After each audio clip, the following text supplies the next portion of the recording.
Stand by. The program will begin soon. There's an example yesterday I saw of this woman who's been here. I mean, we might even play this clip. She's been here 20 years. She has 3 kids who were born here. Her kids are because of birth rate citizenship, which is another subject that's coming up.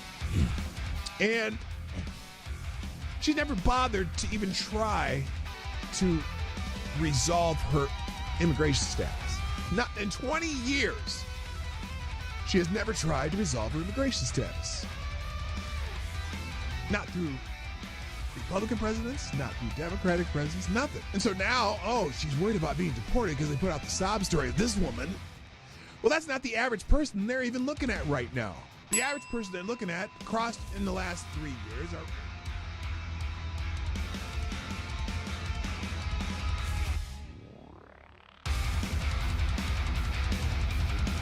CNN is cutting jobs to embrace the digital future. No, they're cutting jobs because, as I like to say, they suck. CNN is undergoing significant restructuring, planning to lay off about 200 employees, which constitutes approximately 6% of its workforce. This move is part of a broader strategy under CEO Mark Thompson to pivot towards a digital-first approach, focusing on expanding digital subscriptions and reducing costs from traditional TV operations. Wait a minute. Didn't they already try the CNN subscription service, which failed miserably?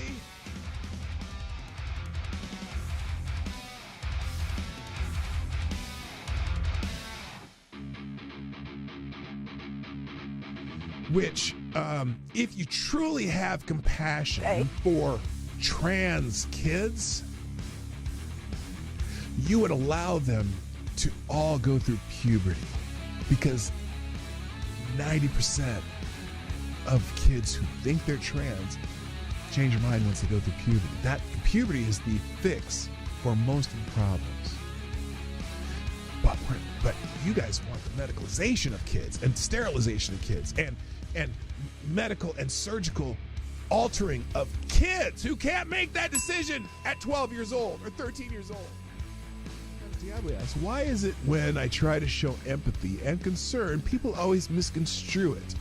Last time I asked someone if their mom at least got a good check from the clinic that botched the abortion.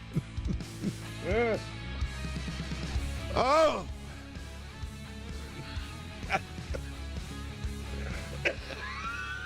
Oh, God. Damn it, AD. I think you just need to find a gentle way. Stand by. The program will begin soon.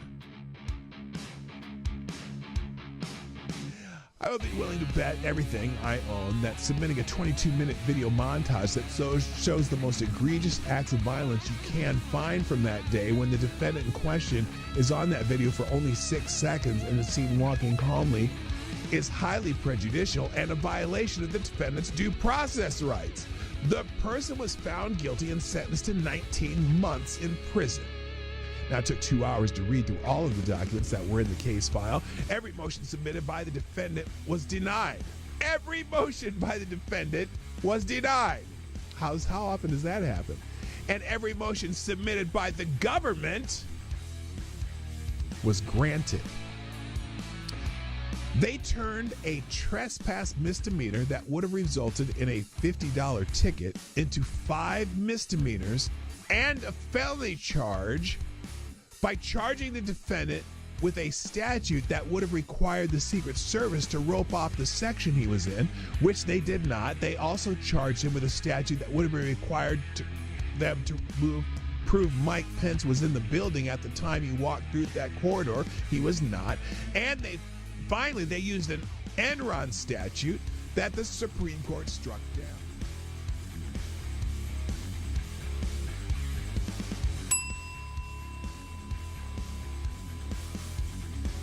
If you accept a pardon, you are admitting guilt. Period. That's the, because you can't be pardoned if you're not guilty. Whether he can preemptive pardon, whether he can issue President's reportedly asking his staff whether he can issue preemptive pardons for himself, his family members, Rudy Giuliani. There's a simple answer: no. No, Mr. Oh, that you would can't? Be a gross abuse Oh, of the presidential it's a pardon authority. gross abuse. A presidential pardon authority. Well, there you go. You accepted a pardon, Adam Kinzinger. You think you may have committed a crime. Oh, here, J.B. Raskin. Dirty Q-tip. Dirty Q-tip, J.B. Raskin. What else? What did he have to say? Well, the seeking of pardons is Yes, it's only on powerful one side. demonstration of the consciousness of guilt, or at least the consciousness that you may be in trouble. J.B. And Raskin. that's what's so shocking Did he about get a this. pardon also? Wasn't he on Well, that committee? The seeking of pardons is... He was on that committee. I'm curious if you're going to condemn that part. Are you going to condemn that pardon? You know, Joe Biden pardoned a lot of people. Yeah, he should answer for that and explain. Lots of murderers, lots of drug dealers, lots of people who killed people, commuted the sentence of a couple murderers. One who, in fact, one drug dealer who people died from taking the drugs that they sold them. Stand by. The program will begin soon.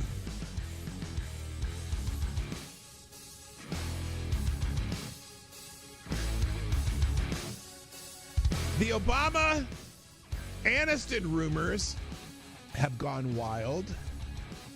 Rumors have emerged on social media that suggest Barack and Michelle Obama might be heading towards divorce, with speculators linking Barack Obama to actress Jennifer Aniston.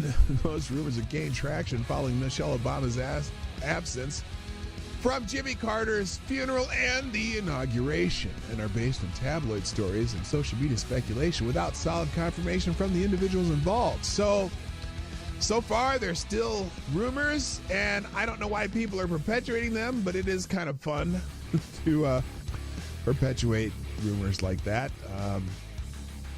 No one's come out to, out and out deny anything. That's the weird.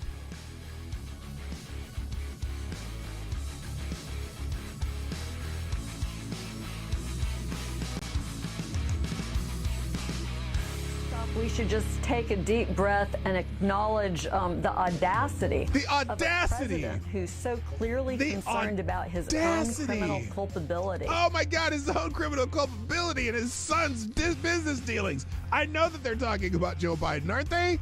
And that of his family members.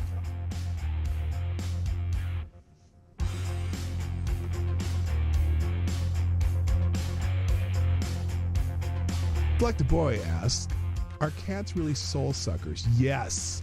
Yes. That's why I'm not into cats. Dogs, man. I'm a dog guy. Avocado Stabby, is there an aisle in the grocery store that is less objectionable to have sex in? Where do you come up with this shit? Dude.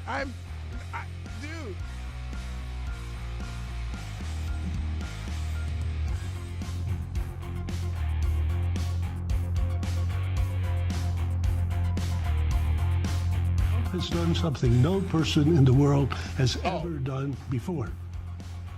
A dead man, a dead politician, has risen. Yes. Somebody who 4 years ago at Davos, he's buried, a dead.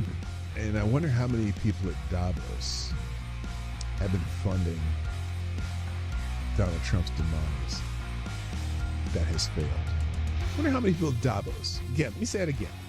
I wonder how many people at Davos have been funding what they had hoped would be Trump's demise.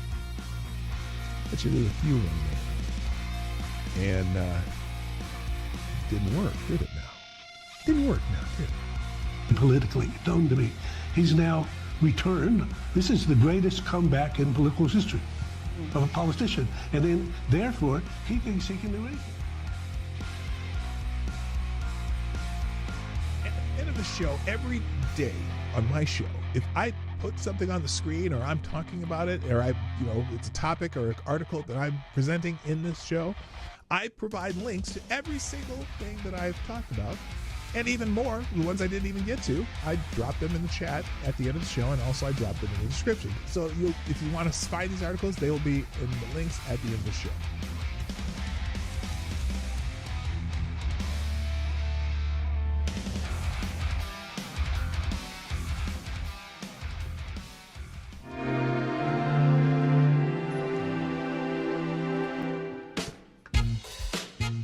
Ladies and gentlemen, coming to you live from the Lucky Dog studio in a hidden location somewhere in the upper Midwest of the United States of America, it's a brother making his own way but with all the wrong opinions.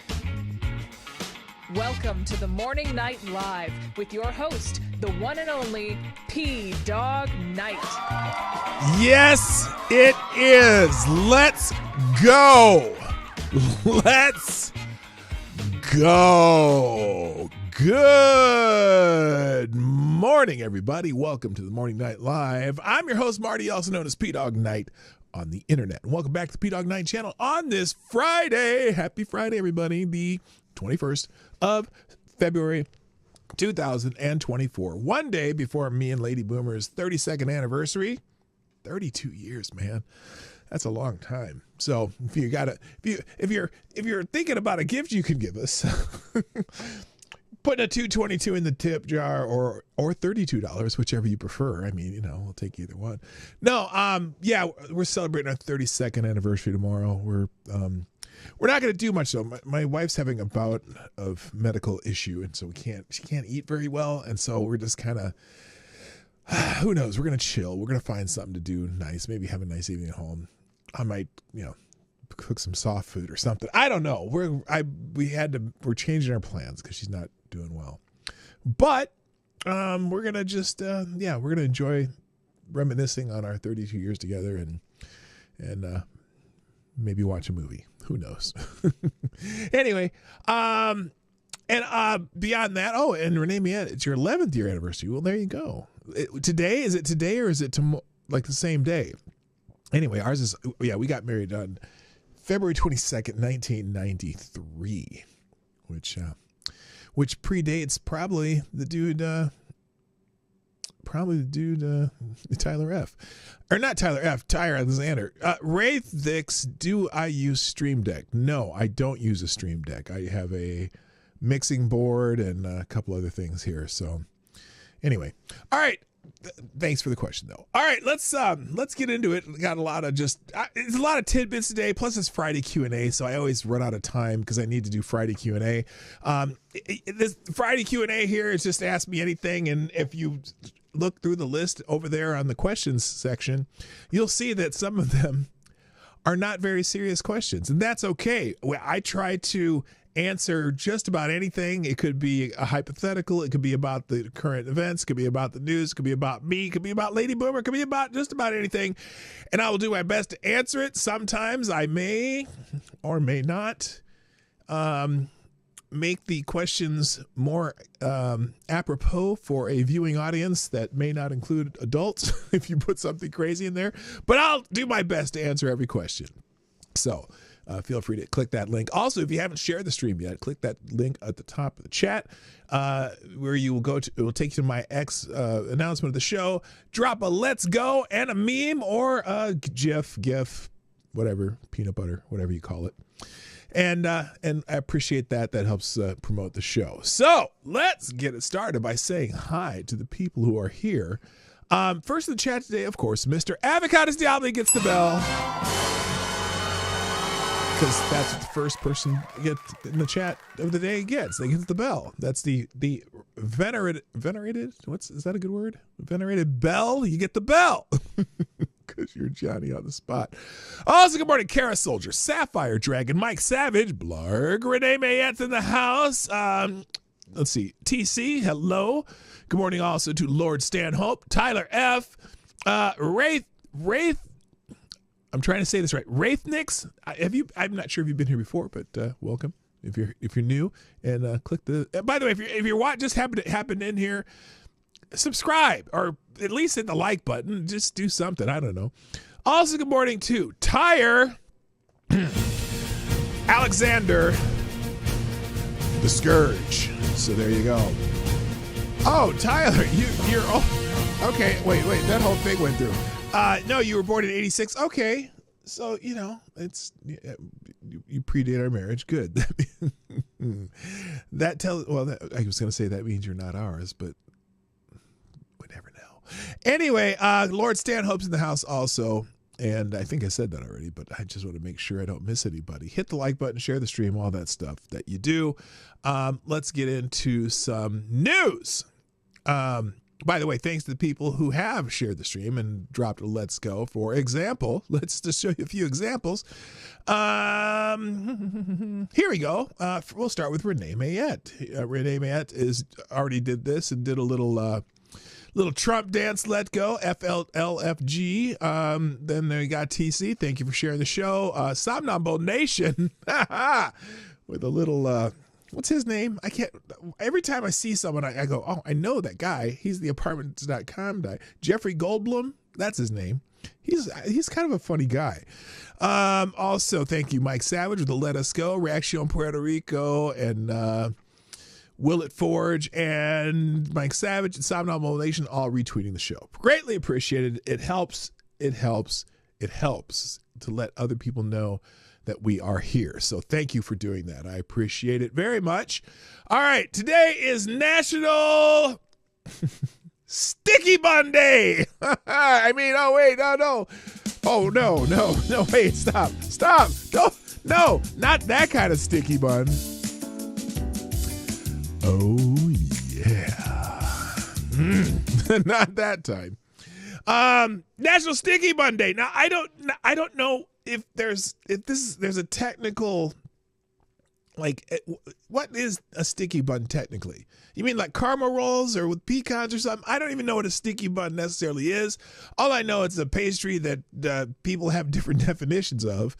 And so there you go. It's Happy National Sticky Bun. These are just cinnamon rolls, if you ask me. I don't know what the difference between a cinnamon roll and a sticky bun is. But Happy National Sticky Bun Day. Indulge in the sweet, sticky goodness today. Oh, that sweet, sticky goodness. Stop it. I'm so childish. All right, moving on. What else is today? Oh, today's also the remembrance of the Battle of Verdun in World War I. February 21st, 1916, the Battle of Verdun began marking one of the most prolonged and deadly conflicts in World War I, fought in northeastern France. The battle lasted nearly 10 months. This is back during trench warfare. It lasted 10 months, ending in December 18th, 1916. It resulted in over 300,000 fatalities and more than 500,000 wounded, with both sides experiencing massive casualties. But little territorial change. The German strategy aimed to exhaust the French forces, but the French defense held, turning Verdun into a symbol of resilience and the grim reality of trench warfare. The battle's scale and the suffering it caused highlighted the futility of war, influencing public perception and becoming a poignant reminder of the human cost of the conflict. So that's, man, I mean, nearly 10 months in a battle, and it's, trench warfare. They're all digging these trenches and they're fighting out of the, basically out of the ground. 6 months of fighting, 160,000 French dead, 145,000 German dead, around 500,000 casualties on both sides. And then it says where the names were forged in the furnace for the better Raynal, Driant, and for worse Neville, Pétain, and some forgotten de Castanel, Dominic, and more. So, and it's not, not something that we were involved in at the time, but God, can you imagine? I just can't fathom the brutality of that. 10 months in one battle over one piece of land that really gained nobody anything. So that's really strange, man. By the way, a couple more thank yous for sharing the show. Let's see. Oh, here you go. Reaction Puerto Rico, you lovely island, dropped a little foghorn, leghorn. Come here, boy. Anyway, and then we got thank you, Resolute Germ, for tweeting out the show, who also did the daily wrestling reference with a little whatever this guy's name is. I don't pay attention to wrestling anymore. I can't. All right, let's move on. Now, and also celebrity birthdays today. Ladies and gentlemen, it is Elliot Page's birthday. Yes, the once and former. Am I allowed to say her name? Oh, Wendy H., what's up? He better remember I'm out of Bustelo. Bustelo, I don't know what is Bustelo. And who asked me, what's this? Wait, we're naming it. I love commenting on the intro. Does Aniston have what is that? A chicken? Because I could see that happening if Aniston had a chicken. What are y'all talking about in here? I see beer. I see all kinds of things, but I don't know what that means. But welcome, Wendy H. Nice to have you here. And Shrapnel's in the house. So anyway, Elliot Page, whatever, is 38 years old today. Oh, a cock. I gotcha. Okay. You bet. Does Aniston have a cock? Just type it out. My God. But Elliot Page certainly does not. So there you go. But also there's a bunch of celebrity birthdays. Alan Rickman, Jennifer Love Hewitt, Ellen Elliot Page, Sophie Turner, Anthony Daniels, Sam. What the fuck is Sam Peckinpah? He must be a director or something.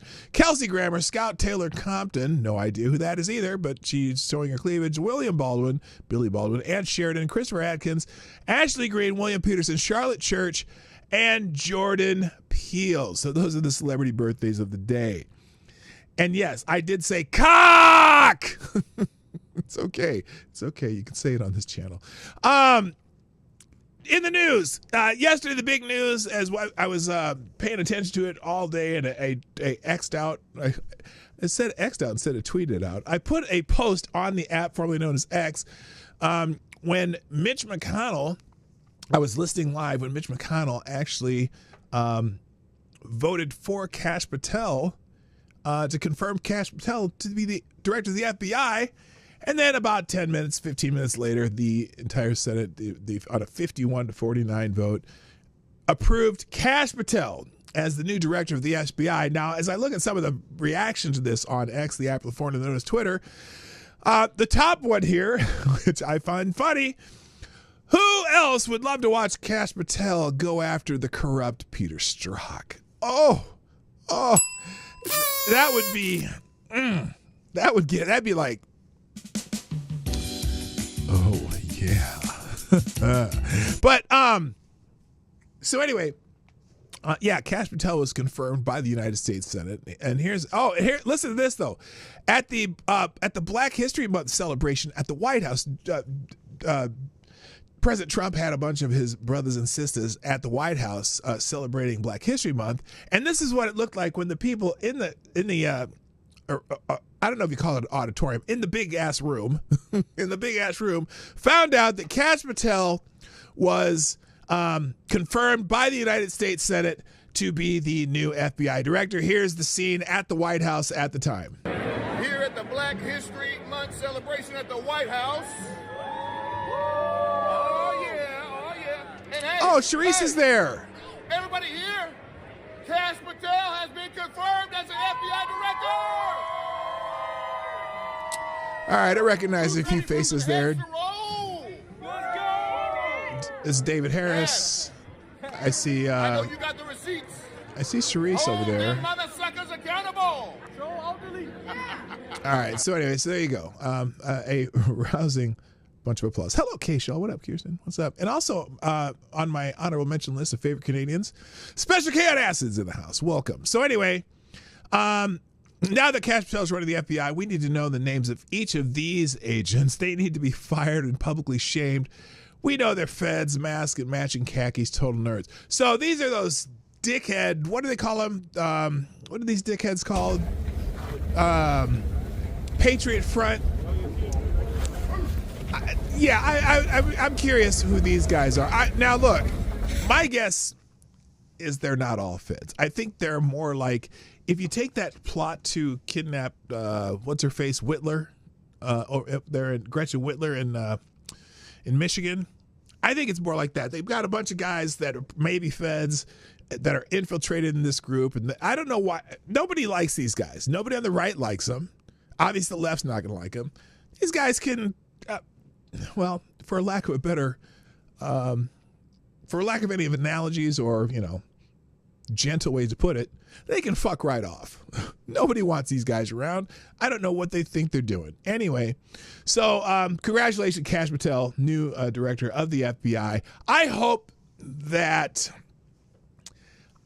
he truly does reform the FBI, remove all the bias, and go after anyone and everyone who's doing wrong. And I don't care if they're a Republican. I don't care if they're a Democrat. If they need to investigate some shit and get some of these assholes out of here. So, but, one of the things, though, that he said he wanted to do almost immediately, and I know that this has been a theme around the Trump land, is to release the information from the Jeffrey Epstein case, the stuff that's been declassified. And that I am here for. And I don't care who gets caught up in that. Even if the president gets caught up in that, I don't care who gets caught up in that, which we already know that the president kicked Epstein to the curb many years before the scandal broke, right? But I want them to start naming names. Who spent their time on Epstein Island? Who was on the Lolita Express other than Bill Clinton 29 times? Yeah, Bill Clinton was on the Lolita Express 29 times, visited the island several times, but no, he never touched any young ladies. Well, because I didn't touch any young ladies. I just let them touch me. So it's time. It is time, motherfuckers. All right, moving on. Joe Walsh, the Joe Walsh that I like to talk about, not the good Joe Walsh. Not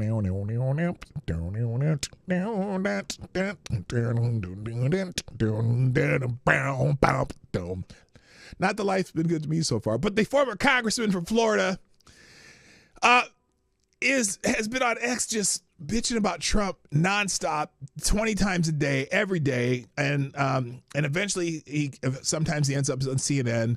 And so he got on CNN, and he's now he has decided that he is also a Rachel Maddow clone, and apparently got cut off for accusing Trump of being a Russian plant, because he's on the Russia kick now too, because he doesn't agree with Trump on some of the stuff that he wants to do ending this war in Ukraine. Okay, so this is from Raw Story. CNN host cut off ex-lawmaker accusing Trump of being a Russian plant. Let's watch it. How much is this clip? How long is this clip? Thing is up. Eggs up 48%. Cookies up 27%. Now, it's funny. They're still talking about eggs. These dumb motherfuckers are still talking about eggs. Oh, full string unavailable. Well, here, let's do a separate link then. 7%. Look at what's going on. Butter up 31%. And this is just the beginning. It's a disaster. That was President Trump on the campaign trail. But now that he's been in office for a month, a new CNN poll shows a large percentage of Americans, 62% in fact, believe he has not done enough to bring prices down.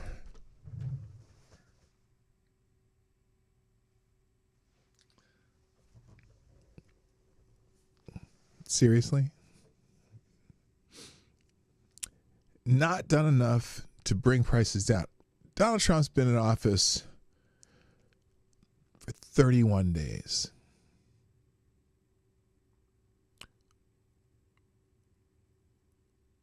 He's made some overtures about energy, right? He did some holy shit. I can't believe that this is even a question. Hasn't done enough to reduce the price of everyday goods. And I bet you say some bullshit about eggs, right?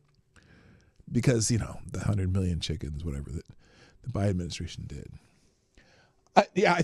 Hello, GDSOB. I thought it wasn't the president that died, Renee me. Yeah, no. This is funny that they would even bring this up. Why isn't this going full screen? This is really annoying me. Here, let's try this. Oh, I see why. Because it's let's try it. What the hell? Why? Oh, there we go. That's what I was trying to do. That's a quick way to start the report. What a great way to start a report. What would he have done? I wonder who the hell they polled for this. But anyway. Roughly half say Trump has gone too far as well in cutting government programs. Really? The president addressed those cuts yesterday. There's even under consideration a new concept where we give 20% of the Doge savings to American citizens. Yeah, bad idea. I don't like that idea. You know that. Goes to paying down debt because the numbers are incredible, Elon. So many billions of dollars, billions, hundreds of billions. He likes to send checks. We know that. You remember back in COVID relief. Okay. Obviously, they're not. I want to get to Joe Walsh. Here, let's see. Donald Trump is saying everything Vladimir Putin. Donald Trump talked about it. Yes. Okay, wait a minute. So Jim Sciutto brings these people on to talk about the cost cutting and whatnot. What's the first thing out of Joe Walsh's mouth? And the thing is, economists don't believe prices are coming down anytime soon, nor does the Fed. Is that a political risk for him? Yes. And I apologize, Jim. I can't move past what we just talked about in the last segment. Donald Trump is saying everything Vladimir Putin would say. And you mentioned the American people generally don't care about what's going on over there. The American president right now could be a plant, could be a Russian asset. I mean, think about that. Here I am. I know it's early in the morning to say something like that, but think about that.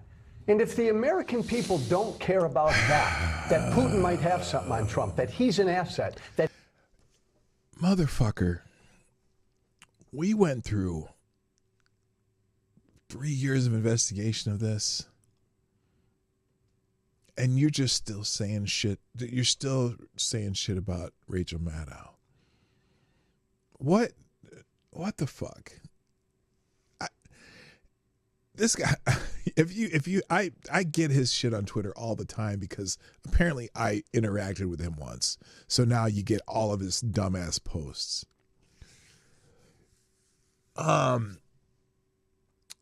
He is the epitome of Trump derangement syndrome. That's the only thing he tweets about. Never anything good. I'm going to move on. Let's just go through some other news now because I don't even want to give him any more time. I apologize for even bringing it up. What an asshole. All right. So things that are happening. Hamas is going to free 6 more Israeli hostages on Saturday. They announced the release of 6 Israeli hostages: Tal Shoman, Omer Shem Tov, Ilya Cohen, Omer Wenkart, Avera Mengistu, and Hisham al-Sayed. Hisham al-Sayed's not even Jewish. But on Saturday, February 22nd, this action follows recent tensions due to the misidentification of a hostage's remains by Hamas. In exchange, Israel is set to release 602 Palestinian prisoners.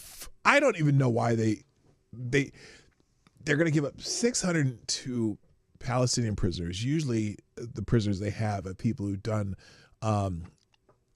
very heinous things in Israel. But for some reason they do. Oh, by the way, you know, the big parade and celebration they had for the death of the 2 children and their mother. Well, apparently when they went to identify the remains of the mother, it wasn't her. So the remains of the children were identified, but apparently they got the remains wrong of the mother, which tells me how long's the mother been dead? I mean, that they had to test the remains to see if it was even her. It's disgusting. So anyway, that's news. So they're going to do 6 more. I wonder if they're going to have a parade for them. Are these going to be living prisoners? I'm not sure. Yes, 6 hostages. So these are people who are still living.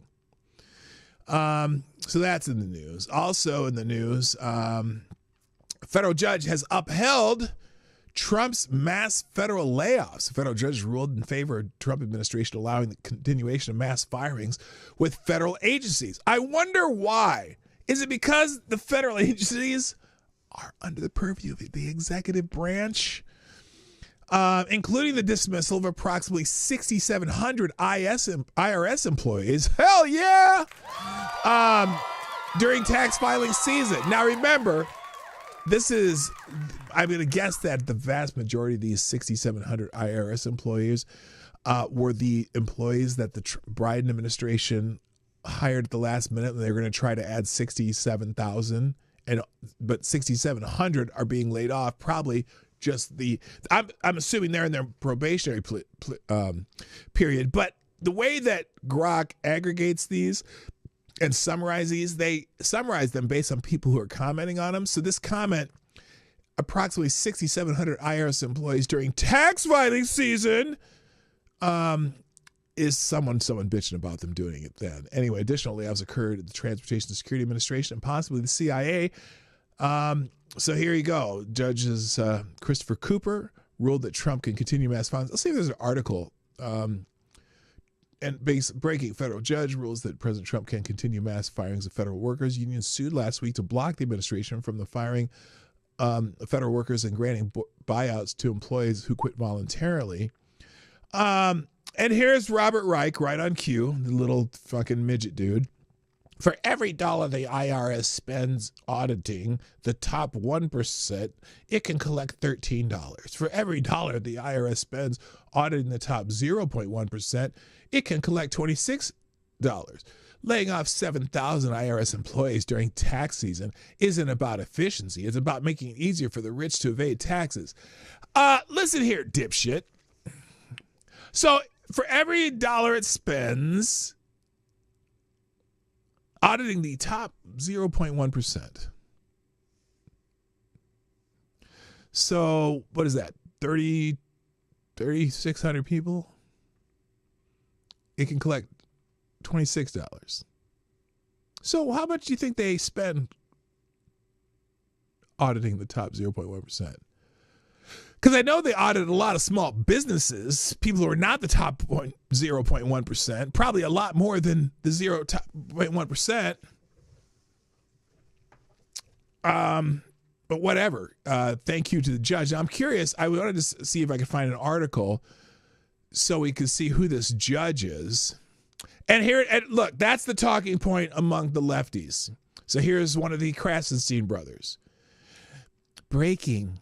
Just in time for tax season, Trump has fired 6,700 IRS employees hired by Biden to go after wealthy tax cheats because nothing says fiscal responsibility like slashing the very people who ensure billionaires pay their taxes. He'll brag about saving money, but in reality, this move will likely cost the government billions in lost revenue. Good. That'll mean you have less revenue to spend. Stop spending our fucking money on stupid shit. Then come back to me and talk about hiring more employees to lighten the load. I don't see any articles here. All I see is that that they can continue mass firings. So there you go. Moving on, DOJ. The Department of Justice is investigating United Healthcare medical billing practices. The U.S. Department of Justice initiated a civil investigation into United Health Group's medical billing practices. This probe focused on whether diagnoses were overstated to secure higher payments for United Health's medical advantage plans. What? Wait a minute. So this is the group. You remember the what's his face? Not Chuck. Luigi Mangione killed their CEO. This is them, and they're. It's funny because I saw an ad for United Healthcare while I was watching a basketball game, and I was thinking they're really bad about paying claims, but I don't understand this investigation. It says probe focuses on whether diagnoses were overstated to secure higher payments for United Health's Medicare Advantage plans. If that's all they're investigating, I'd like them to investigate how. Oh, I see. Investigates Medicare billing practices. I want to see how they determine what they're going to pay out. That's what I want to see. So, but at least the United Healthcare is getting some scrutiny. Now, speaking of Luigi Mangione, not Chuck, but Luigi, he's going to be seeing a judge here pretty soon. Luigi Mangione. A 26-year-old accused of murdering United Healthcare CEO Brian Thompson in Manhattan is set to appear in a New York State court. Mangione faces murder and terrorism charges stemming from an incident outside a Manhattan hotel last December. An incident? You mean where he shot a guy in cold blood in the back? So now, apparently, Let's see. Healthcare CEO murder suspect faces judge. Defense cries foul. Oh, why is that? Oh, what happened? Did someone get censored on the on my chat? Whatever. Hello, Amazing Disgrace. By the way, good morning. Amazing Disgrace. So here we go. Luigi Mangioni's lawyers say he's being treated like a human ping pong ball as he faces murder and terrorism charges for allegedly gunning down United Healthcare CEO Brian Thompson in Manhattan. After a 5-day manhunt, police caught Mangione at a Pennsylvania McDonald's with a matching gun, fake ID, and a notebook ranting about corporate greed. Now prosecutors are pushing ahead with both the state and federal cases. If convicted, Mangione is looking at life without parole or worse. His defense claims officials tainted the jury pool with a made-for-TV arrest spectacle. Okay, fine. Put him in a jurisdiction that's not in the. Change jurisdictions. If they have the evidence, who cares? Okay. Good morning, Annalyn. What's up? Yeah, it's funny that they say allegedly. And apparently he's been thanking supporters from jail as documentary backlash grows. What? Accused murderer Luigi Mangione has spoken from behind bars, thanking supporters while backlash mounts against an upcoming true crime documentary about his case. Yeah, don't do a documentary about his case until it's over. Don't do that. Oh my God. Because they'll do a hagiography on him, making him seem like, oh, this angel just was protecting the people from the nasty healthcare companies. No, he murdered a man in cold blood. Investigation discovery who is Luigi Mangione has sparked outrage, with Reddit and TikTok users calling for a boycott, arguing it's premature since he hasn't been convicted. Mangione's legal fund has surpassed $400,000. Oh my God. As supporters push back on what they call the unfair portrayal. I don't care. Fuck the guy. I don't care. There's a lot of things I'm pissed off about in this world. I'm not going to murder anyone over it. Sorry, ain't happening. What's else? What's next? I should probably put that back. Speaking of firings in the federal government, apparently national park staff cuts have been reversed after a public outcry. Now this is fascinating. I'm trying to figure this one out. So, the Trump administration recently fired the sole locksmith at Yosemite National Park, part of the broader initiative to reduce federal workforce. This action, okay, I don't care about I hate how every one of these, this has sparked significant discussion and outcry on X. Here's the deal. Apparently, okay, here it is. In the winter, Yosemite has 451 people directly employed by the National Park Service, according to the government records. In the summer, it has 741. But they fired the only locksmith. Now, when they say locksmith, I'm trying to wonder if they got a guy there that cuts keys for the national park. I mean, couldn't you just hire a locksmith when you need one? What do you mean locksmith? Grand Canyon National Park has 392 employees, but they couldn't find anyone to work the most popular entrance. This intentional infliction of harm on the public is in order to gin up opposition to staffing cuts. Okay? Now, my question is, when they say the only locksmith, well, here, let's see. Washington Post, at California's Yosemite National Park, the Trump administration fired the only locksmith on staff on Friday. He was the sole employee with the keys and the institutional knowledge needed to rescue victims from locked restrooms. That's in the Washington Post. And this guy's being sarcastic. Well, that'll balance the budget. Here's my question. Why? Well, here, let me find something real quick. Siri, how big is Yosemite National Park?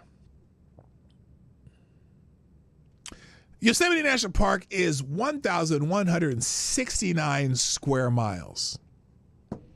1,169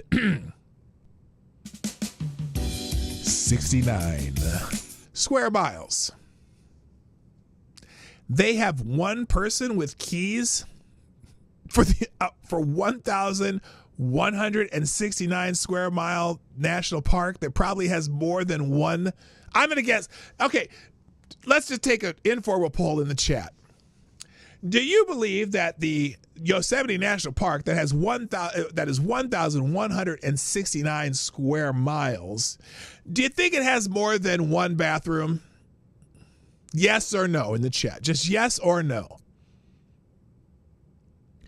One locksmith or one person who had keys to the bathrooms in case someone gets locked in a bathroom? Are you kidding me? And the next tweet, I mean, the better question is why only one guy at Yosemite had a key to the bathroom, but that's just me. Yeah, just 1,160 fucking 9 square miles, and you have one guy with keys? Give me a big fat X'd it out. That is the Washington Post writing a sob story. Again, I said this the other day. What was it I said? I said all their arguments are made to create an emotional response and not a logical response. That is the dumbest shit I've ever heard. But people are, listen to this, people are, right here, Trump's reckless layoffs at national parks, like firing Yosemite's only locksmith, are gutting public lands, leaving visitors stranded and ecosystems at risk. At risk. What?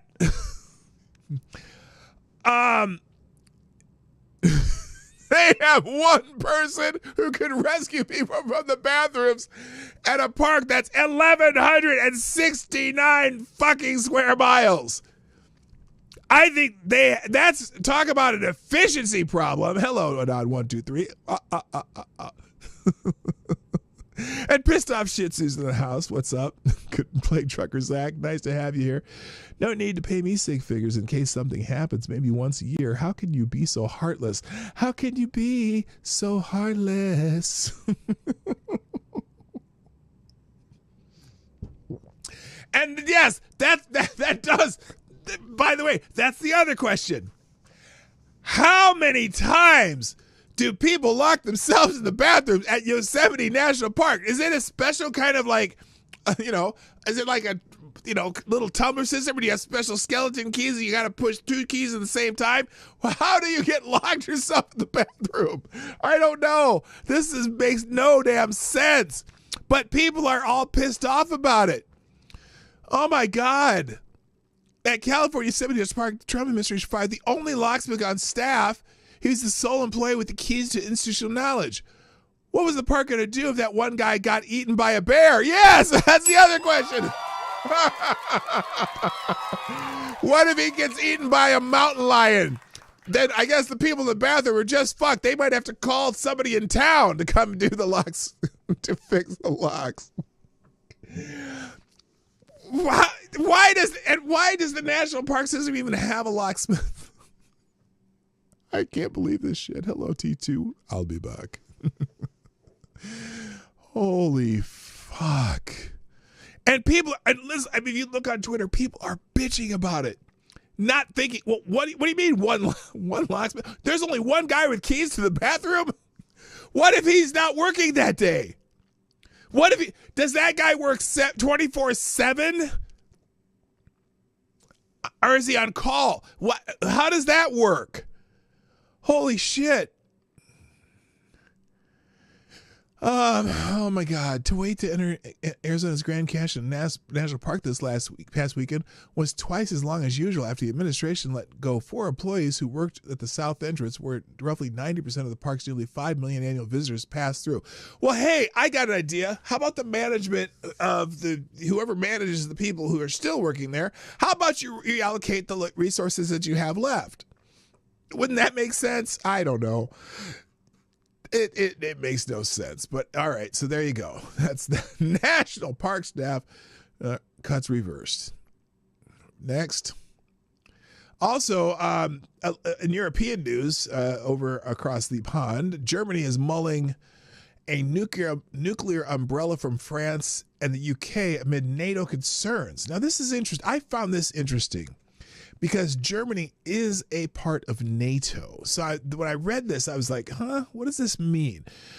Friedrich Merz, likely Germany's next chancellor, has indicated a need for discussions with the UK and France about extending their nuclear security to Germany. This comes as part of a broader context where Germany is considering alternatives to traditional NATO protection, influenced by doubts over the future U.S. commitment to NATO's Article 5. Now, has anyone, maybe I missed this, has anyone in the Trump administration, and now granted, I know they make kind of little snippets about possibly not being in NATO if NATO doesn't step up their own self-defense. But has anyone said anything about us not honoring our Article 5 with NATO? Now, I realize, our commitment to Ukraine is wavering, whatever, but Ukraine's not a member of NATO. Germany is. So I found this interesting that, over doubts over future U.S. commitment to NATO's Article 5, Merz statement reflects a growing European conversation on strategic autonomy and defense in light of changing transatlantic relations. Yes, good. I hope they have more concern about their own defense. So the quote here, we need to have discussions with both the British and the French, the two European nuclear powers, about whether nuclear sharing or at least nuclear security from the UK and France could also apply to us. Well, it would seem to me, if according to Article 5, wouldn't it already be applied to you? I don't know. It's not like they just only secure themselves. They're part of NATO, so you secure everybody. I don't know how that works. So I just found an interesting development in Germany. By the way, good morning, Ms. Wild Wolf. How you doing? Real quick, thank you, Avocados Diablo. Oh, our first sponsor today, you are the new Streamland Superstar sponsor of the day. To Avocados Diablo, thank you, sir. With a small bullet in the tip jar, by the way, you're contributing to the anniversary fund. Oh, is that right? What is that? What's going on here? Hang on a second. I want to see something.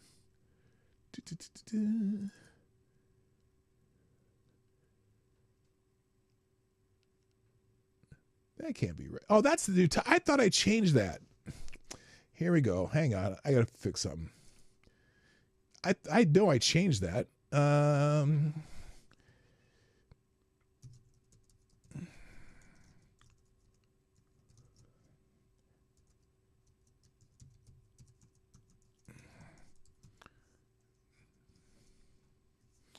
All right. Then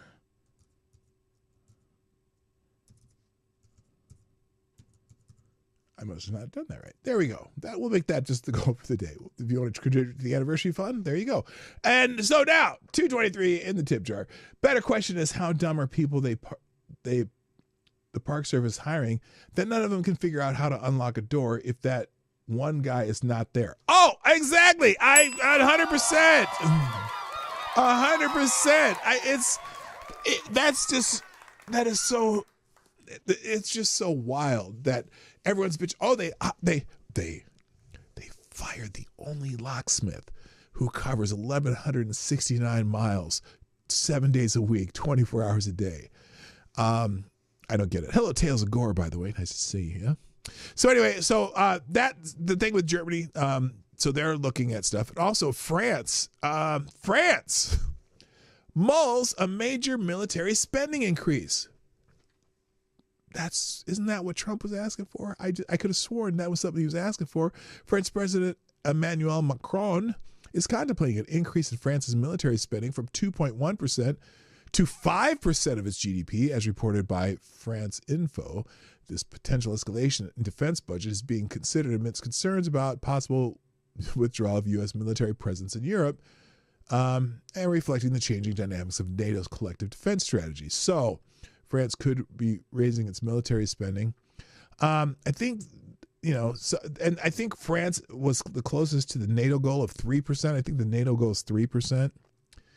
And France was the closest, but let's see.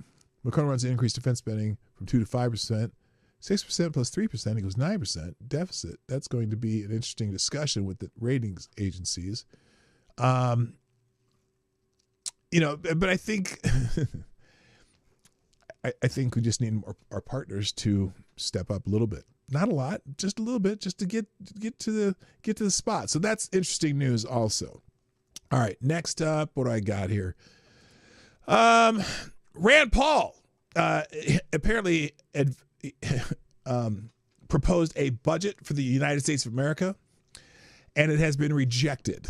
But the GOP budget has advanced. Senator Rand Paul's amendment to cut federal spending by $1.5 trillion was defeated in the Senate with a vote of 24 to 76. Despite the amendment's rejection, the broader GOP-led budget resolution was passed by a vote of 52 to 48. This outcome highlights a division within the Republican Party. Well, a division within the Republican Party?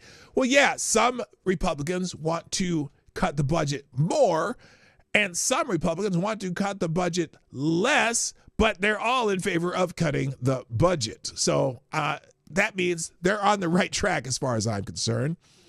So Rand Paul said the Senate is voting on my amendment to cut spending by at least $1.5 trillion. We voted for fiscal responsibility when we elected Donald Trump, and the Senate should vote for it now. I agree.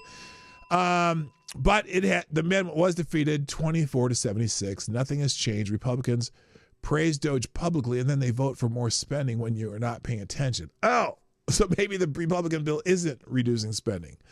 The senators voted against cutting the federal budget by $1.5 trillion. They say they want accountability, but vote against it.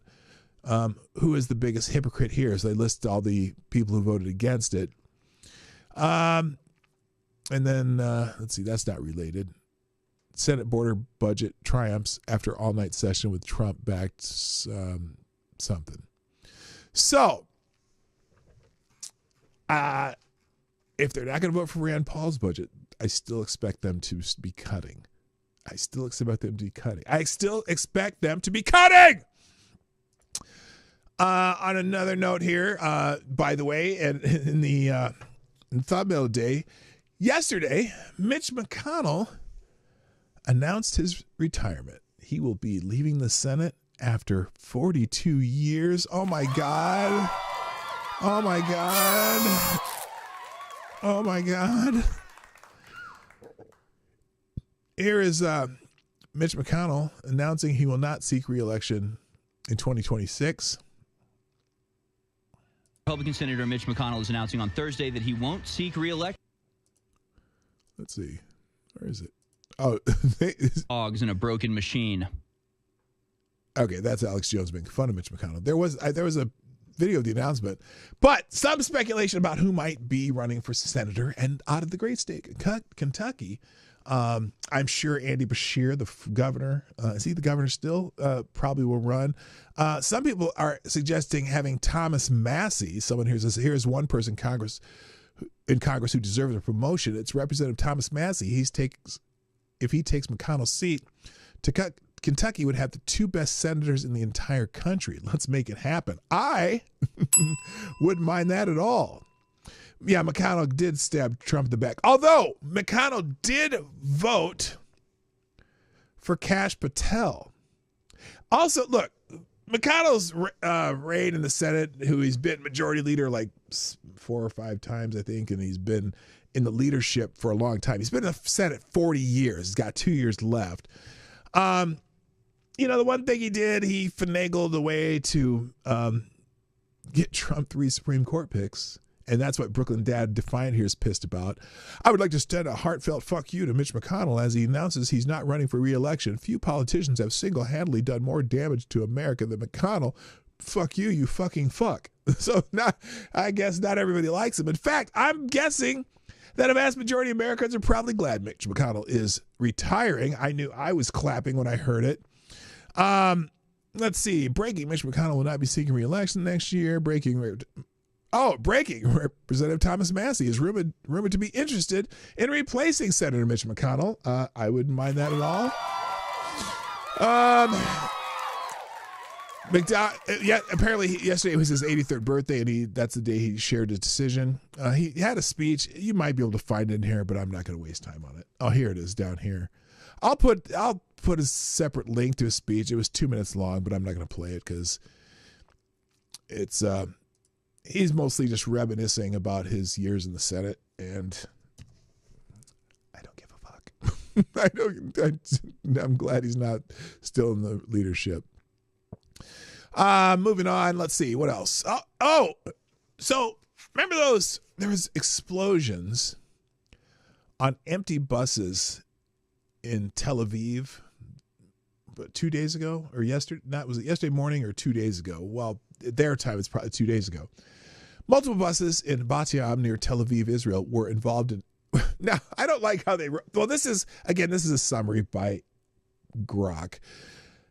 Multiple buses in Bat Yam, near Tel Aviv in Israel, were involved in explosions. Involved in explosions? That sounds like something the New York Times would write. With some devices discovered before detonation.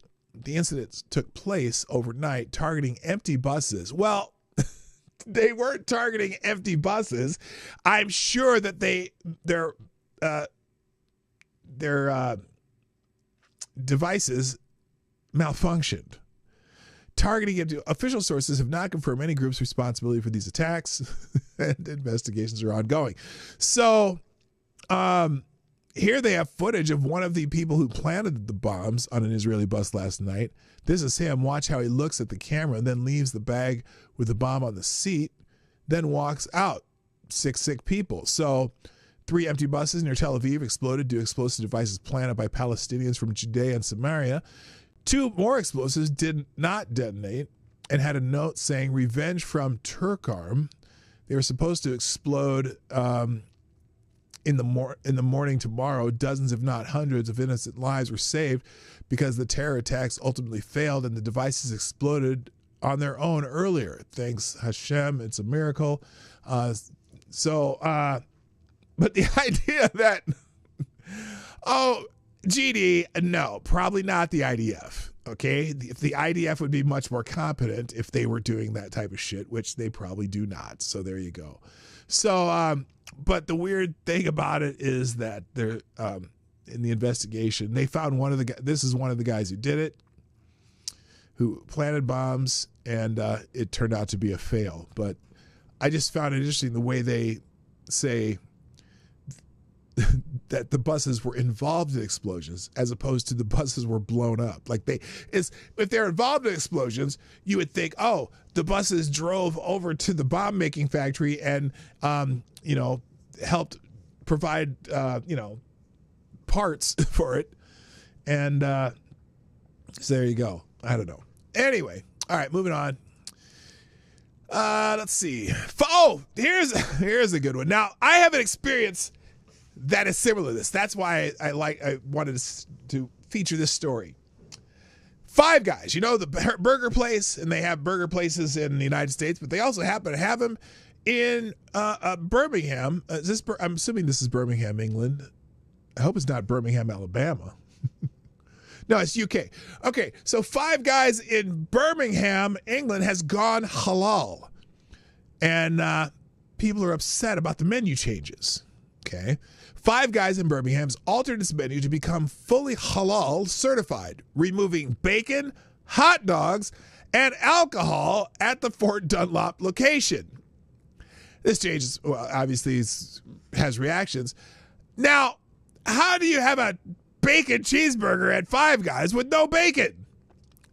Five Guys goes full Sharia in Birmingham. Tough luck for every customer who isn't Muslim, I guess. Bacon, hot dogs, and alcohol have been removed. I didn't know Five Guys had alcohol. Maybe they do it in Birmingham. Why are people surprised? In some neighborhoods near the shop, the population is 75+% Muslim. Different menus for different communities. Chain restaurants in Balkanized Britain.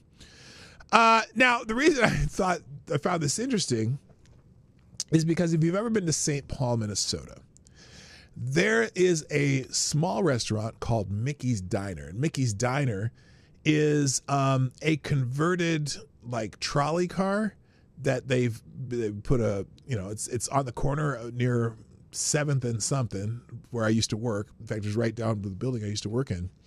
But it's a trolley car. It's out there, and it's a restaurant that was really good, very famous restaurant in St. Paul. And they had burgers and chili and all kinds of stuff.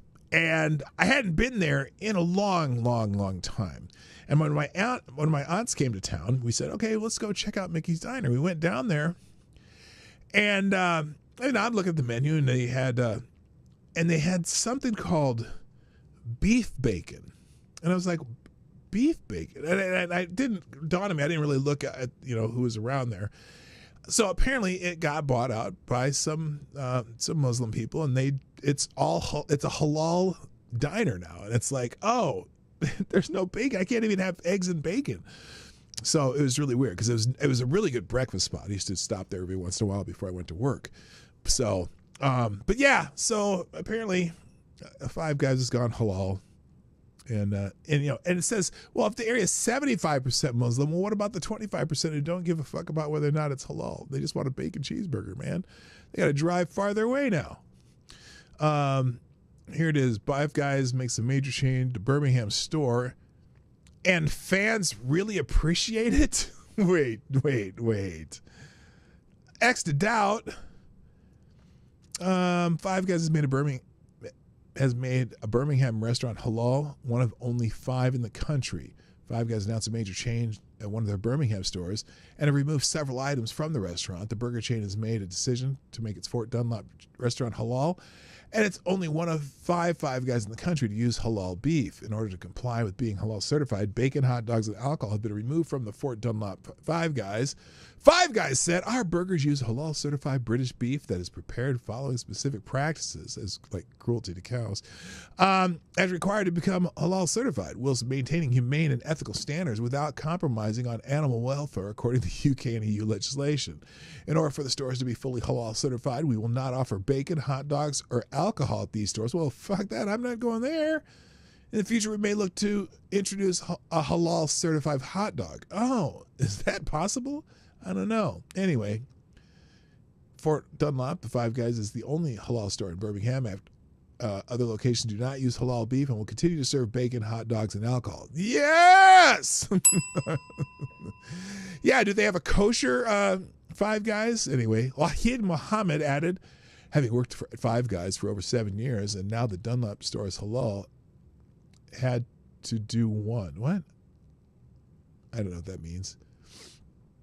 Oh, he had to have one. Okay, so there you go. So now Muslims in Birmingham can get a burger at Five Guys. There you go. Back to Putin. There's an article in the Washington Post that has sparked a lot of conversation. We'll go through that, and then we're going to get to Friday Q&A. And plus, I have a ton of headlines, articles with headlines that I thought were interesting, so I put those in the links today. But this one, the title of this, Putin's Dictatorship and Overlooked War Truths, a recent opinion piece from Douglas Murray in the New York Post labels Vladimir Putin as the dictator, emphasizing several critical truths about the ongoing Ukraine-Russia conflict. So we're going to go through that article right now. This article by Douglas Murray. And this is all stemming to Donald Trump calling Zelensky a dictator.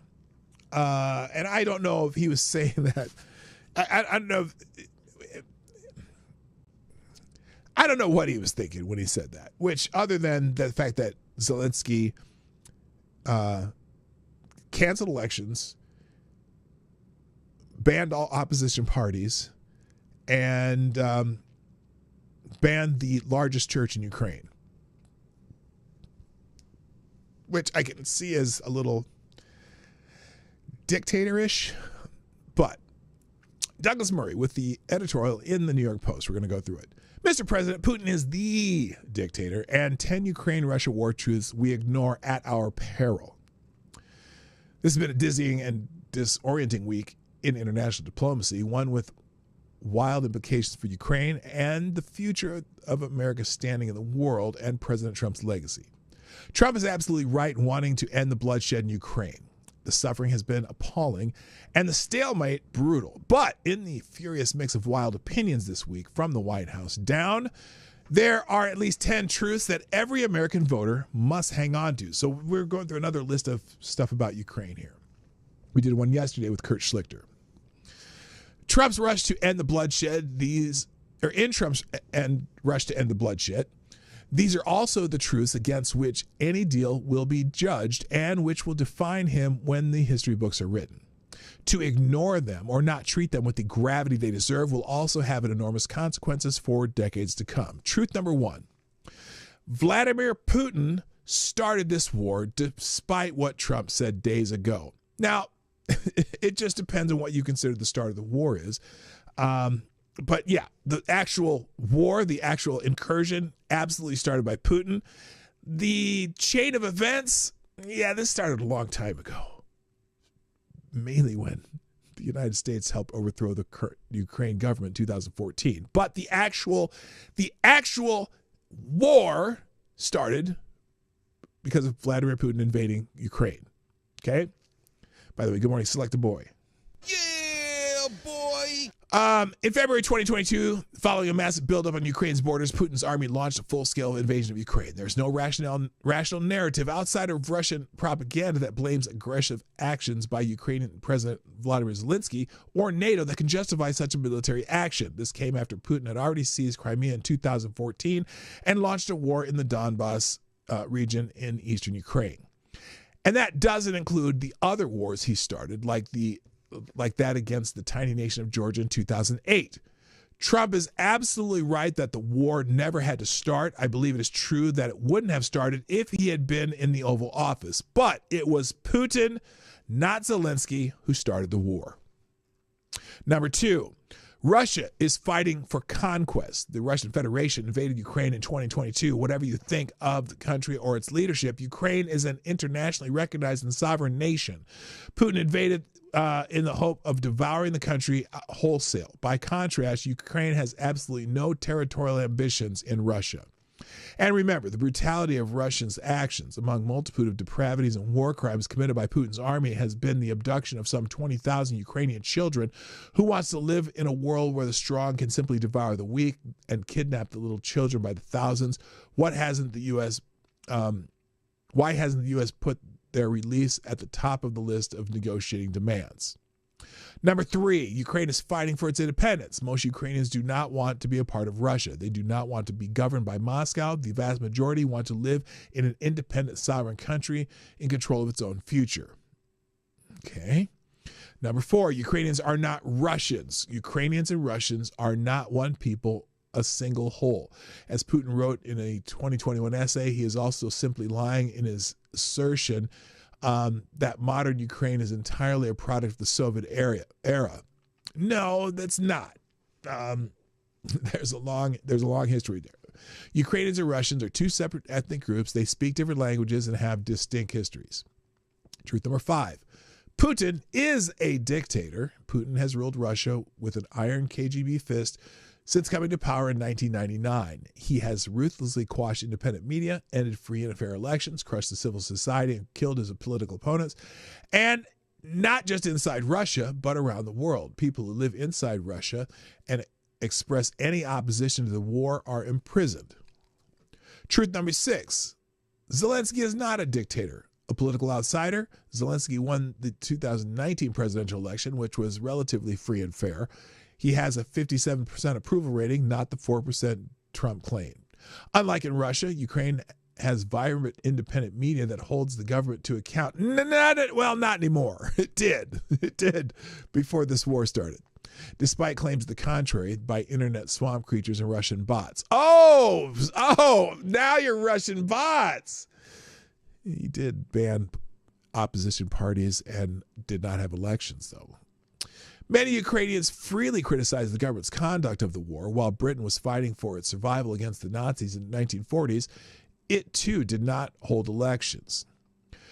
The Russian ambassador to the UK spent yesterday crowing that he's not sure Zelensky would be reelected if there were elections today, but we all know one thing for sure. Whether or not Zelensky would be reelected in Ukraine, Putin will always be elected in Russia because his elections are con jobs, pageant shows. Putin hasn't won a free and fair election in his life because he doesn't hold them. Hey, that's a great point. Look, again, Putin's an asshole too. I don't know if anyone actually says he's not, but it's interesting to see how Trump deals with him. Number 7, Russia is not a friend of the U.S. It is a hostile nuclear armed state that resents American power in the world the U.S. has built. It has ever closer relations with China, Iran, and North Korea. So shouldn't we be trying to discourage their ever closer relationship with China in particular? In fact, all of its main friends are countries that are the biggest foes of America. Truth number 8, Ukraine is a friend of the U.S. Ukraine wants to be a part of the American-led order. Its people and government are deeply pro-American. Since the start of the Russian invasion, Ukrainian men and women I have seen fighting on the front lines or fighting Russian military to protect their loved ones and their country. They also do it in the knowledge that if they fail, other countries will be next. Well, I still concerned about that guy who had the American patches on his helmet. No, don't do that. Don't go to war and put our... We already know it's a proxy war for us. But don't go putting our flag on your helmets. Number 9, Putin can't be trusted. This isn't just a statement of fact. It's also something that 81% of American voters agree on. Yeah, true. But I'm sure people around the world don't think we can be trusted either. But we got to try to be trustworthy, right? Putin has invaded multiple countries in violation of every international treaty. Then when we look in the mirror, he has violated international agreements, including the INF treaty with the U.S. He has lied to American presidents and European leaders his whole career. He has lied to Trump even since Trump has been back in office. Most recently, Putin promised that he wouldn't target Ukrainian energy facilities. Oh, they talking about that, the strike at Chernobyl? Look, these are both Russia and Ukraine are two of the most corrupt countries in the world, and masters of propaganda. So I don't know who hit that energy facility yet until we get an investigation. Because remember, those missiles that went to Poland, they tried to blame the Russians, and that wasn't it either. So, but whatever. The main point of this is fact. Putin cannot be trusted. Yet, just this week, he carried out massive missile and drone attacks against multiple energy facilities in Ukraine. It's almost as though Putin's word doesn't count for very much, and he doesn't care if you know it. And then truth number 10. Okay, American aid to Ukraine is not being wasted. How do we know? Nobody would argue that Ukraine is a country without corruption, but that does not mean its people and sovereignty should not be protected. We should also remember which country in this war is truly corrupt. Russia is one vast kleptocratic state led by Putin and a small cartel of oligarchs who have made themselves among the richest people on earth, all while keeping the most of the Russian population in a state of poverty that would not be believed by most of the West. Putin and his cronies have been accumulating power and wealth all their careers, and they will torture and kill anyone who exposes this corruption. Remember his political opponent, Alexei Navalny, and the lawyer, Sergei Magnitsky? It's easy to expose corruption in Ukraine, but in Russia, it is deadly. Besides, according to the Department of Defense, some $58 billion out of the $183 billion in Ukraine has been spent in America. It's money that has benefited American workers and industries. Now, this is an argument that kind of pisses me off. Because someone was saying that the other day. Well, a lot of that money you've been saying, it's been going to your defense contractors and, it's going to American people. And I think to myself, when someone makes an argument like that, it's like, well, wait a minute. Yes, this is still the Murray article. I say, wait a minute. So you're saying war is good for the economy? Is that, well, damn, let's start some more wars then. If it's that great for the economy, it's great for our military contractors and people who make weapons and shit. Wow, let's just start more wars. Huh. I don't like that argument. That's what Eisenhower warned us about. That's what Eisenhower warned us about. The war has also degraded the military of one of the most despotic regimes in the world and reduced its threat not just to Europe, but America, without one U.S. soldier being killed. Hey, great. There is a bonus plan in it, but maybe it's time for that war to end now. It has also sent a strong deterrent message to China, Iran, and North Korea not to try the same. So if they try the same, we'll do another proxy war. There's good and bad about this article. You can criticize Zelensky and complain, but we should be under no illusions about who started this fire and who the true dictator or villain of this tragic tale is. Well, it depends. Again, it depends on how far you go back. It depends on how you look at some of the agreements we made when the freaking wall came down. It depends on, for example, the expansion of NATO. And,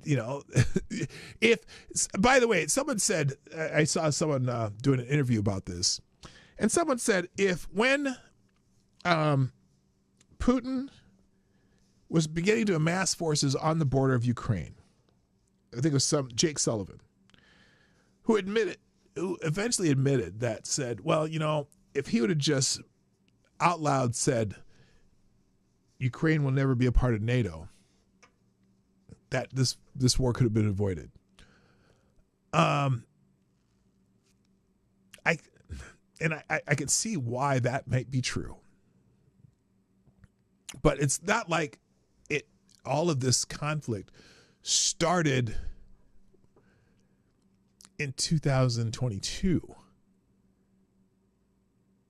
So, he's making it a little bit uncomplicated when it's a little more complicated in reality. So, but I did want to go through that. I'm curious how people think about that. Good morning, Gun Fox. How you doing, brother? Nice to have you here. All right. Let me go through headlines and we'll do Friday Q&A. So here we go. Let's do a quick just rundown of headlines that are in the links today. Plus, I'm going to put the entire aggregator in the links today. Let's close that, though. Let's see who did there we go. Move it. Oh, what happened here? I forgot. By the way, there might be a Pentagon purge coming too. Pete Hegseth has initiated significant changes at the Pentagon, including plans to potentially fire senior military officials like General Charles Q. Brown and Admiral Lisa Franchetti, and to evict CNN from their workspace for alleged misinformation. These actions are part of a broader effort to align the military with President Trump's America First policies. So, if you go in the link, Pete Hegseth will have, he's made several posts and made several suggestions of people that they might be getting rid of. And I'm sure it will piss off more people in the swamp, just to say. So some of the headlines: paying down debt will help Americans vastly more than Doge dividends. This was what I was talking about yesterday. Why are they talking about these Doge dividends? Pay down the American debt. That's what we need to do. But politically, the Doge dividends probably work for Trump, maybe, but not fiscally. I think they anything they save, they need to fucking save and fix that'll. The more they save, the more they'll fight inflation, as far as I'm concerned, because government spending is way out of line and it's causing inflation for everybody. So it'll be better for everybody if they start using that to reduce the federal budget and slow down the spending. In Daily Wire, apparently CPAC's going on, and Vance open CPAC saying we've got to stop spending the American people's money on garbage. Just a article about his speech at CPAC. American Greatness. Donald Trump and the so-called independent regulatory agencies. This is the thing that I've been talking about for a while too, is that, you know, we showed you this list of agencies that are under the executive branch of the United States, right? And the question is, are these agencies that are set up by Congress or by the executive branch, should they be independent agencies, or are they agencies that are under the purview of the executive branch? No, there's no such thing as an independent agency. All of the agencies, all these different entities are not independent of the executive branch. And so I think the reason the judge is allowing some of the fires to go on, I didn't read the brief or his rationale, is because these are part of the executive branch. An independent agency means it has no accountability and nothing can be done to them or, by them. So the fact that some of these agencies just give out grants willy-nilly for some of the stupidest shit, no, there should be some accountability from the executive in the executive branch. So I'm sure that that's partially what this article is about. Apparently in an MRC TV, LA mayor says her office is investigating why she was allowed to go on a tax-funded trip to Ghana during the LA wildfires. Oh, geez. Is Karen Bass's office going to investigate why Karen Bass was going on a taxpayer-funded trip to Ghana? Gee, I wonder how that investigation will turn out. Oh, she gets to investigate herself. Fan-fucking-tastic. Breitbart, Stephen Miller touts Trump's 95% drop in illegal immigrant crossings, which, they had a major reduction in illegal immigrant crossings since the Trump administration started. Daily Wire, Netanyahu responds to return of murdered hostages, saying that we are going to eliminate Hamas. I guess the spectacle that the Hamas made yesterday, celebrating the death of babies and then and getting the wrong person sent as their mother, probably ticked off Netanyahu a bit. So, look, Hamas needs to go. I wish the Palestinians would say, we will eliminate Hamas. That would solve a lot of problems. In Breitbart, the U.S. condemns the gruesome Palestinian child coffin parade handing over dead hostages. So good. There's just reactions from people in the administration. Also at MRC TV, mainstream media pretends that the babies reportedly murdered by Hamas were just randomly deceased. We saw the language on this yesterday. Let's see. Here it is. Shame on any media outlet that can't call this what it is. Murder. 2 innocent babies, their mother, and others did not simply die. They were kidnapped, murdered, and their bodies were held as bargaining chips by terrorists. Some of the media outlets are saying, they're returning 2 deceased children as if like they were deceased because they ate a bad bug or something. No, they were kidnapped and murdered. So that's what that one's about. Legal insurrection, 70 Christians decapitated in a church in the Democratic Republic of Congo. Gruesome scene. We must not forget the persecution of Christians in Africa. If you encounter any of these stories, please send them to legal insurrection. Militants captured 70 Christians in a church in the Democratic Republic of Congo on February 13th. The victims reportedly women, children, and the elderly. No group has taken responsibility, or they decapitated 70 Christians. Reports indicate they belong to Allied Democratic Forces, ADF, which has ties to ISIS. So, holy shit.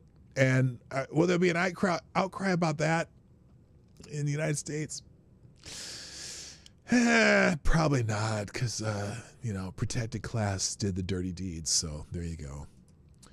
Daily Caller, Federal Trade Commission launches a probe into big tech censorship of America. So they're going to be looking into the censorship during the Biden administration. Good, needed to be done. Daily Caller, CBS asked Sean Duffy why he would consult a renowned engineer, Elon Musk, about engineering. They ask stupid questions. A CBS reporter appeared to stun Secretary of Transportation Sean Duffy by asking why he consulted with Tesla CEO and Department of Government Efficiency Chairman Elon Musk on improvements to the air traffic control system during a Thursday interview. Duffy has been addressing air traffic control issues following the deadly mid-air collision between a commuter flight and an Army UH-60 Blackhawk on January 29th that killed 67 people on both aircraft. CBS reporter Chris Van Cleve reported that Duffy had Musk tour the Federal Aviation Administration Command Center to get feedback from staffers on the current system and suggested improvements. Why wouldn't I ask Elon Musk? Why wouldn't I ask some of the best minds in the world to come in and offer us advice on how they think we can improve the system? An incredulous Duffy said, with Van Cleve asking, how do you avoid the potential conflicts of interest with Elon Musk? What conflict of interest? Making our department more efficient? I don't know. Dave the Caller, former Obama economist, admits one of Biden's biggest legislative victories turned out to be a dud. We're talking about infrastructure, where they passed this huge infrastructure bill, and yet kind of failed on finishing some projects. Didn't get many of those charging stations built. Didn't get. They missed. Let's say they missed the mark on a lot of things, and they've been flooding money in there. So there you go. Breitbart exclusive Senator Joni Ernst unveils a bill to unplug the $7.5 billion Biden-era electric vehicle program, which may include those 400 million in Tesla armored vehicles, which they already paused that contract, even though that was done by Biden. Let's see. The program, despite the lofty goal of creating a network of charging stations across the nation, has only built 59 stations in 3 years, despite $7.5 billion in funding. So that's what that's about. Daily Wire, California lithium battery factory catches fire again, and the residents are told, close your windows. Close your windows. Another fire broke out at one of the world's largest lithium-ion battery storage facilities in California. Residents living near the Vista Moss Landing Power Plant and Energy Storage Facility were told Tuesday to close their windows and doors after light smoke and fire were seen at the facility. An emergency alert from the county officials said. I wonder if that was espionage or, what do you call it? Not necessarily just who knows? Let's whatever. That's not good. Close your windows and doors. That factory burning toxic fumes in your neighborhood.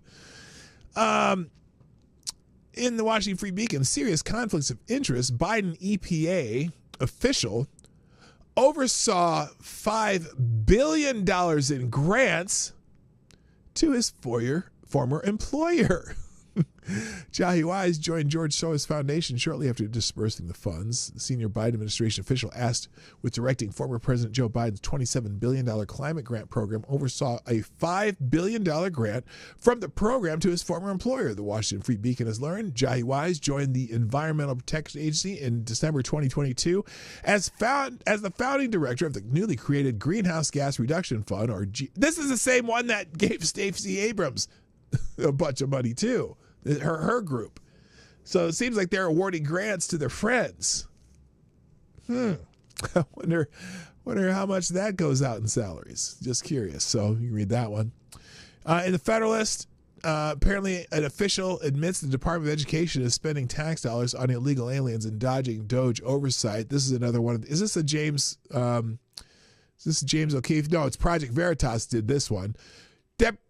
Department of Education operating as a rogue sanctuary program for illegal immigrants, hiding secret from DOJ and Congress on a cryptid app. If Congress actually knew what we don't have, there would be a lot of uproar. Or what we don't, that we don't have citizenship requirements for their spending. So there you go. That's in there. All right, that's it. Let's get to, ladies and gentlemen, it is time for Friday Q and A. By the way, there's a couple more articles in there, but I don't have time to go through them, so we're just we'll deal with that later. Let's see, close those. I can go ahead and set this up so it's ready. How about that? We'll have the one tab ready like a motherfucker today. There it goes. There we go. And I can open that. Come on. There we go. All right. Friday Q&A, ladies and gentlemen. Here we go. I'm going to have to go through this quickly, but I will do my best to be as entertaining as possible and actual and factual. So, first question today is from Mr. Avocados Diablo, who said, did you see that Trump announced he is creating a pardon czar position to have someone search for people deserving of presidential pardons? I did not see that. And I don't know if that's something that they do like normally, like if they have someone going out and seeing that. It's probably a good idea. I'm sure there's people out there that deserves pardons that get overlooked, and not a terrible idea. Avocados Diablo asks, if while walking through the woods you found an abandoned child handcuffed to a briefcase full of gold bars, would you cut off the cuffs and removed the briefcase before you reported it? Would you cut off the cuffs and remove the briefcase before you reported it? Well, as long as you can cut the cuffs and not the kids. Never mind. That's terrible. That's a terrible thought. Let me answer definitively. Come here. Maybe. You got that right. All right. Renee Mayette. Why is Eric Swallowswell gay? Well, I don't know that he's gay. He had his penis in a Chinese spy. Unless, of course, she was trans, then maybe he is gay. I don't know. He's an asshole for sure, though. Avocado Diablo asks, do you think if you dropped a large enough ball of cheese from orbit onto the Earth's surface, it could be used as a weapon of mass destruction? Sure. If it was a large enough ball of cheese and you could aim it, of course it could be. It could have some major impact. That pun was not intended. Avocado Diablo, if you had your own island of Dr. Moreau, but what kind of wacky gene splicing mutants would you create and how would you use them? No. I wouldn't take a chance on that shit. You don't never know what you're going to come up with, and I ain't playing. I ain't playing with that. No. Lord Stanhope, are you having a good day? Well, so far, it will be better once we get into the weekend and our Lady Boomer and my anniversary. Avocado Diablo says, is it really time for McConnell to retire? I mean, tortoise years, he's still quite young. Put that fucker to pasture. Yes, it is time. Lord Stanhope, is it wrong of me to hope Cocaine Mitch leaves the Senate covered in a sheet? Well, if he has some Democrats and liberals, he already wearing a sheet, but you know, that's not what you meant. Yes, it is wrong. I would like Mitch to leave the Senate on his own terms, and then he can demise later. But yes, that is wrong. That is wrong. I am being moral today. Just today, but today. Avocado Diablo, what makes you think my questions are not serious?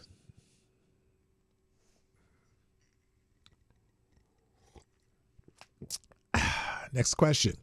Avocado Diablo, have you ever woke up in the middle of a barn in Amish country surrounded by a half-eaten baked potato and dressed like Pippi Longstocking, braids and all? No, I have not, but that is the best question of the day. I guarantee it. Lord Stanhope asks, if Germany overran and conquered France in 1940, why do the French say they won World War II? They got by with a little help from their friends. They're gonna die with a little help from their friends. Lord Stanhope asks, as a professional bartender, will you finally return to the church? No, because I had to close Saturday night. Avocado Diablo, how desperate must one be before taking a shit in a potted plant in the lobby of a grade school is acceptable? Wait, what? That question, wait, I got to read this because that's how it's said. Maybe I read that wrong. How desperate must one be before taking a shit in a potted plant in the lobby of a grade school is acceptable? Oh, I see what you're saying. Okay. You'd have to be really desperate. Like it'd be like the turtle be poking out and you just couldn't get to the bathroom. I don't know. Just saying. Lord Stanhope, are there any sexual deviancies that exist that one could be proud of? Well, no, because then it wouldn't be a deviancy. So that's the whole point of a sexual deviancy is you're not proud of it. Lord Stanhope asks, Keith Olbermann has decided to summon ancient spirits of evil to become Mega Jehovah Keith and destroy the earth. You decide to save the world by driving a train into his groin. What train would you be driving? Oh, what's that giant steam engine? There's like I can't remember what they're called. I don't know trains very well, but there's there was a giant steam engine, had 12 wheels and whatever, big ass thing. That would be one of those. Lord Stanhope, when bears shit in the woods together, what do they discuss? Crocheting. Lord Stanhope, is there anyone you know that would wish constipation on? That you would wish constipation on, fatal if possible. It's a toss-up between Adam Schiff and Eric Swalwell. That's really wrong, but it is. Lord Stanhope, what would be worse sequel to World War II Part 2 or World War III Part 3? What would be a worse sequel? World War II Part 2 or World War I Part 3?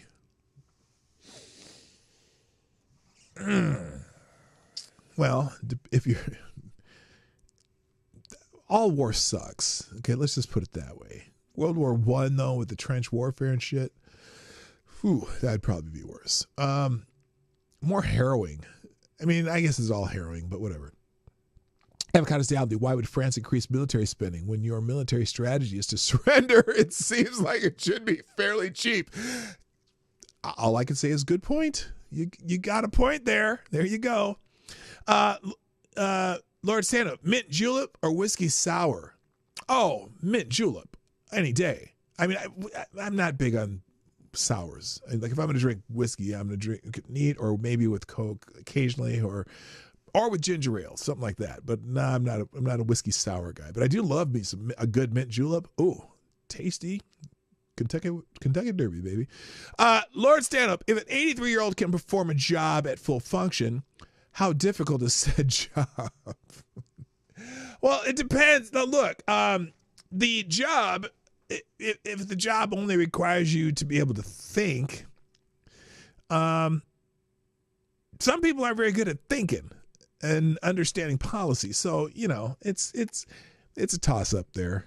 It's a toss-up. But once you, of course, for Mitch, every time you freeze, you cause consternation among the people. Lord Stanhope, what's for dinner? Don't know. I have no idea. I wish. Lord Stanhope, dinner, crab stuffed with pork chops or lobster stuffed with steak? Neither. Ooh, that's a weird combination. Although, what is it when you there's a name for that where you have it's steak when you have a steak with a lobster on top. There's a name for that. And I can't remember what it is. But I wouldn't stuff the crab with those things. And plus, no, I would do the lobster and steak combination, but maybe not stuffed with one or the other. Lord Stanhope, are you familiar with the demise of Coach Red Pill? And what is your opinion of it? Yeah, I just saw a thing about that today. I mean, so he was in Coach Red Pill. I can't remember his actual name. He was over in Ukraine while this war was going on, and he was just kind of reporting what's going on there. And he was saying some things that were necessarily contrary to what the Ukraine government was saying. And he was trying to escape Ukraine and get into Hungary, and because he was fearing that he would be arrested and killed. And then he got to within 5 meters of, not surf and turf, but surf and turf's when they're side by side. But there's a name for it when you have it. GDSOB, I just saw what you wrote. No, that's not it. Let's go back to Coach Red Pill. So he got within 5 meters of the border to Hungary, and Ukraine intelligence found him, jailed him, and he died in jail, which, how he died, we don't know, but we know he's for sure that he's dead. The one thing I guess bothered me, he's an American citizen, even though I think he has ties to Ukraine somehow. And nobody in the U.S. government tried anything to negotiate to get him home. And because he wasn't towing the line of the Biden administration. And that's what kind of pisses me off about that. Who knows what he was saying, if it was how much of it was factual or not. But regardless, he's an American citizen, and I think the Biden administration should have found a way to get him home, but they said, fuck it. Avocados Diablo, if the U.S. Treasury is just blindly paying invoices they receive without checking to see what the money is actually going to, and aren't doing what Trump basically got Aren't they doing basically what Trump got his 34 convictions for doing? Oh, no. In fact, Trump knew what he was writing his checks for, and he wasn't doing anything illegal. That's the problem. Whereas the Treasury Department just paying for shit without any categorization or whatever, and makes it impossible to audit the fucking Treasury. Lord Stand Up, why is it so hard to admit that both Putin and Zelensky are both evil? Neither are mutually exclusive. Yes. I agree. That's why I'm going through Douglas Murray's article and going, well, look, you think Zelensky's a saint? Come on, he's pilfering too. He's a puppet just as much as, well, I was going to say something dumb. I'm not going to say that. Lord Stanhope, will you have a good weekend? Yes, I will. It's my anniversary. Lord Stanhope, what historical figure would you not mind taking a dump with? I'm sorry, I don't take a dump with anybody. I am very private about my bodily functions. Lord Stanhope, in your honest opinion, what animal or creature needs to go extinct?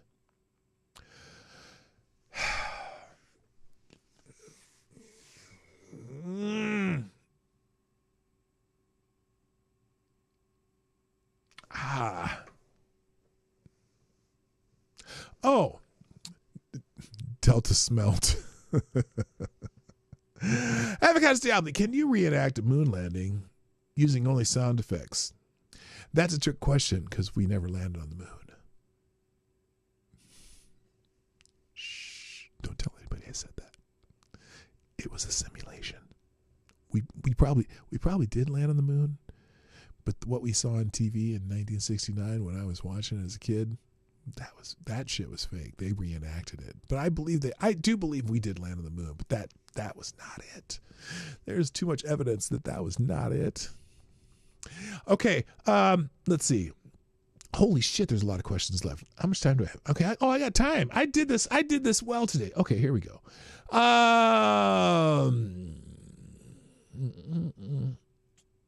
Did that. Oh, I skipped that. No, you got it. Okay. All right. There we go. Store figure. Oh, here we go.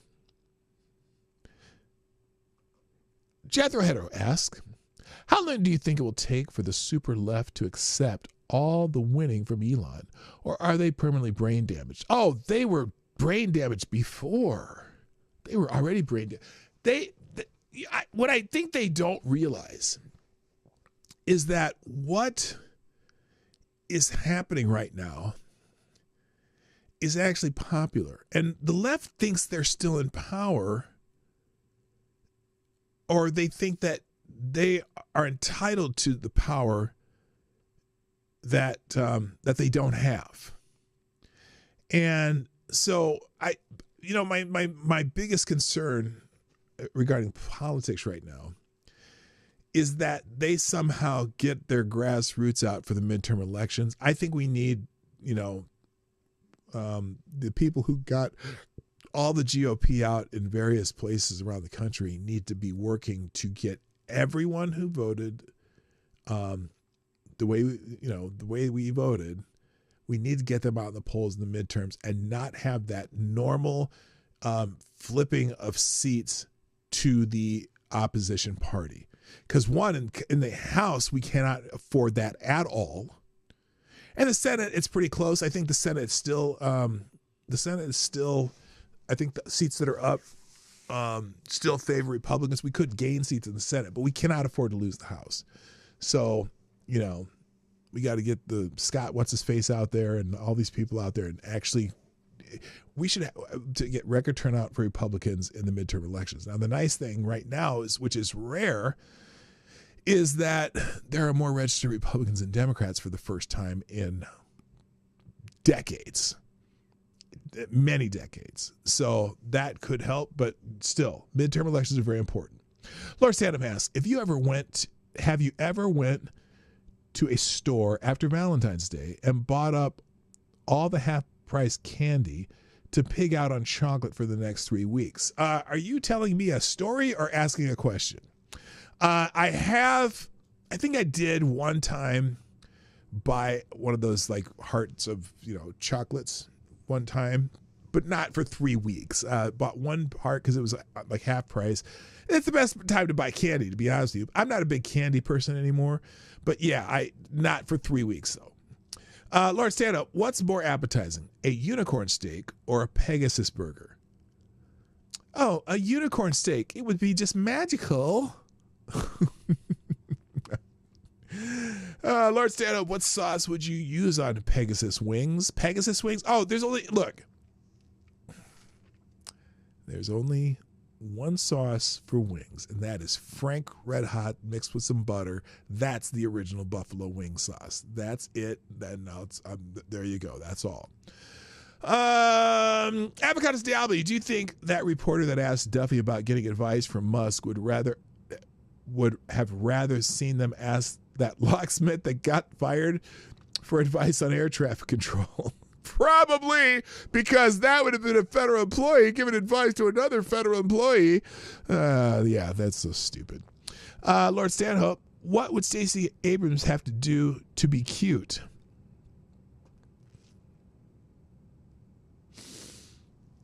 Oh my God, this is such a dangerous question.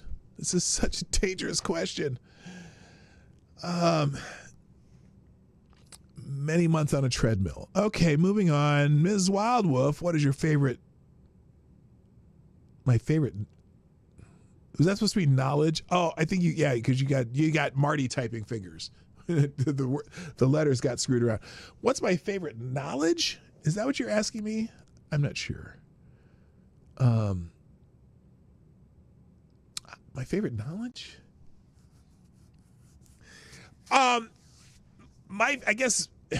My favorite probably the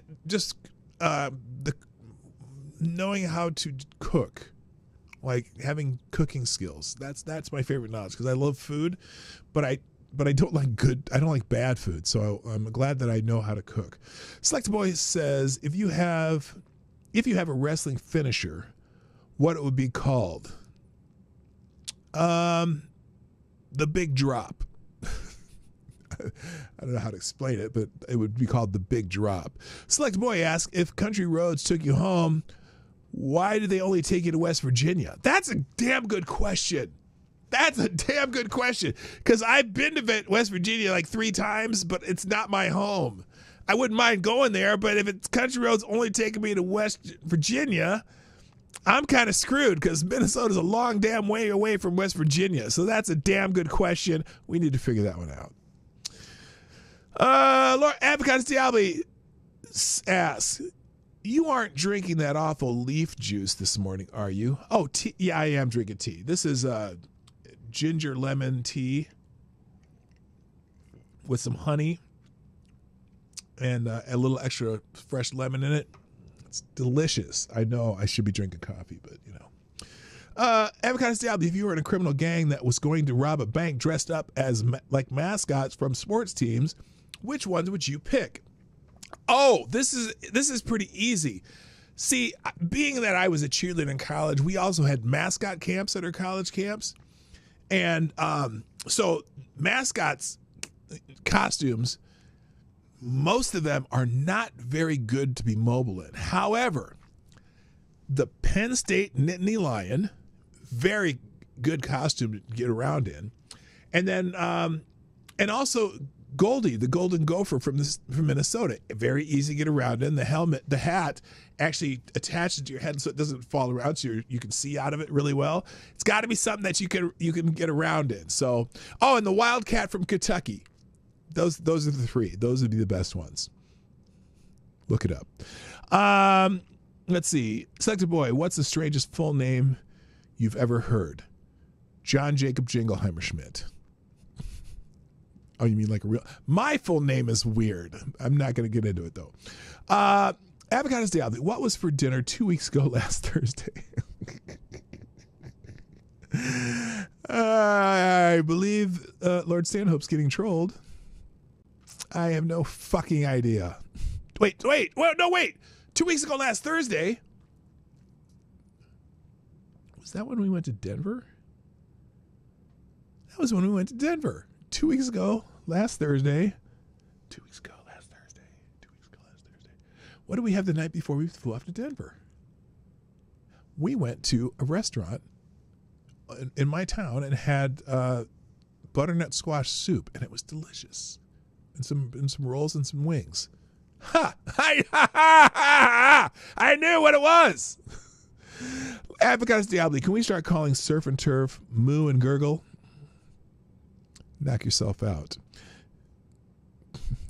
Avocados Diablo was the last question, the second to last question. No. Select a boy, happy anniversary. Anyways, what was your dream home when you were in high school? Dream home? I didn't, you know what? No, does people in high school think about their dream home? I don't know if they do. I don't know. I have no idea. Look, ask Tyre Alexander. High school was a very, very long time ago for me. So I don't remember shit from high school other than certain incidents that happened that were significant. So I don't know what I was thinking in high school. I was too dumb because my brain wasn't fully developed. So there you go. And then let's see. Avocados Diablo asks, how many cocktail wieners can you eat in one sitting? Oh, at least about 36 little tiny things. I'm no Kobayashi or the other whatever the dude that wins the hot dog eating contest. So the little cocktail wieners, there's not a whole lot that I could eat, but maybe 36 because then I'd be like, ugh, tired of this shit. Laura Stand-Up says, when I walk, I'm usually walking to New Orleans. When I walk, I'm usually walking to New Orleans. That's a song, but it's not a question. Lord Stanhope, did pterodactyls taste better than chicken? Okay, not that old. And now we're down to the last two questions. No more questions, please. Avocados Diablo, how many questions have there been in total today? 41, I'm guessing. And then Jeopardy style, Joe Biden. Who never really knew who he was while he was president. And that's it, ladies and gentlemen. Thank you. That was the last question on Friday Q and A. And on that note, I gotta go. Here's today's links in the chat. Here are the links. Oops, not the links. And since now I've gone far beyond the time I was supposed to be here, I got to go. So thank you, everybody. How far? Oh, extra question. Bonus question, Ms. Wildwolf. How far would you go defending your family and friends? I'd bust a cap in someone's ass if I had to. Depends on what their danger is, you know. If someone's getting attacked by a mountain lion, if someone coming after one of my kids or grandkids, I might die fighting a mountain lion. So there you go. All right, that's it, guys. Thank you for joining me on the Morning Night Live. I got to go. I'll be back Monday. Maybe even surprise. Who knows if I'll do any videos this weekend. I'll try to put something out because that's what I try to do. I'm trying to do more of. So you all have a great weekend. I'll see you on Monday. I got to go. My name is P Dog Knight, and I am out of here. Bye-bye. Have a lovely weekend. Hey, this is P-Dog Knight, and thanks for watching today on the P-Dog Knight channel. If you have an observation or remark you'd like to make about this video or my channel, I absolutely welcome you to write it in the comment section down below. I really look forward to hearing from you. And before you go, if you like what you saw but you're not already subscribed, please make sure you hit the subscribe button and definitely click that bell that pops up afterwards so you'll be notified when I post new videos or when we go live. I broadcast my live show, The Morning Night Live, Monday through Friday at 10 o'clock Eastern, 9 o'clock Central. A special thank you to all the supporters of this channel who share our videos on social media and who make donations through Streamlabs, YouTube, Venmo, and Cash App, which are all linked in the description down below. Thanks again, and until next time, I'm P Dog Knight, and I'm out of here.